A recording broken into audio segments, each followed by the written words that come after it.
La revue de presse de Foot Mercato avec PlayStation. Bonjour à toutes et à tous, on démarre ce tour de la presse sportive dans l'Hexagone avec le nouveau dauphin du Paris Saint-Germain, l'Olympique de Marseille. Une victoire 2-0 face au Stade Rennais pleine de maîtrise et sans contestation qui confirme le très bon début de saison des Phocéens. Une victoire pour René, écrit la Provence dans son édition du jour, en hommage à René Malville, célèbre supporter de l'OM qui est décédé à l'âge de 73 ans des suites d'un cancer. Un joli succès acquis grâce à Bamba Dieng, l'homme en forme côté olympien, et grâce au premier but d'Amin Harit sous ses nouvelles couleurs. Du côté du club breton, peu ou pas grand chose à retenir de cette rencontre. Ouest France dresse un constat lucide, le Stade Rennais subit la loi de l'OM au Vélodrome, peut-on lire. Les hommes de Bruno Genesio restent sur une inquiétante série de 3 défaites consécutives en championnat. On reste dans l'Hexagone avec le choc de clôture de la 6ème journée de Ligue 1 qui a vu le PSG s'imposer dans les ultimes secondes face à l'Olympique lyonnais. Et contrairement à ce qu'on pouvait attendre, le salut n'est pas venu du trio Messi, Neymar, Mbappé aligné pour la première fois devant le public du Parc des Princes, mais bien de Mauro Icardi. L'envol d'Icardi, écrit l'équipe. Un sublime but de la tête de l'Argentin qui avait suppléé son compatriote Di Maria quelques minutes auparavant a permis au club parisien de sauver la face. Paris respire, résume le Parisien. Pour le progrès, c'est cruel pour les Lyonnais. Car oui, cette victoire parisienne a été tout sauf facile. Les Gones ont ouvert le score en premier grâce à un nouveau but de Lucas Paqueta en très grande forme, avant que Neymar n'égalise après un pénalty généreusement accordé. Cette rencontre a également été marquée par la sortie prématurée de Lionel Messi à la 76e minute. L'Argentin qui a failli ouvrir son compteur but après un coup franc génial sur la barre a été particulièrement étonné d'être remplacé par Mauricio Pochettino. Forcément, cette sortie n'est pas passée inaperçue en Espagne. Messi, premier changement pour la polémique, constate Marca. Messi substitué et boudeur, souligne quant à lui le Mundo Deportivo.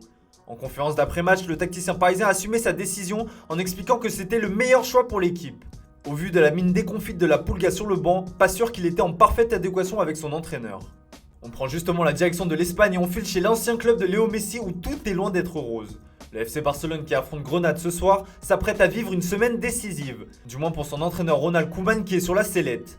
Alors que plusieurs noms pour le remplacer ont déjà été évoqués dans la presse, l'intéressé semble lui serein pour l'heure. Sans peur, écrit le Mundo Deportivo en ce lundi matin. Sport de son côté reprend sur sa couverture une phrase du tacticien en conférence de presse hier. « Je n'ai pas peur de mon avenir », a-t-il lâché.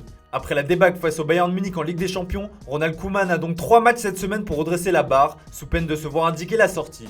Toujours en Espagne, on file chez le rival madrilène qui a décroché un succès renversant face à Valence en clôture de la 5ème journée de Liga. Madrid est immortel, s'enflamme As en ce lundi matin.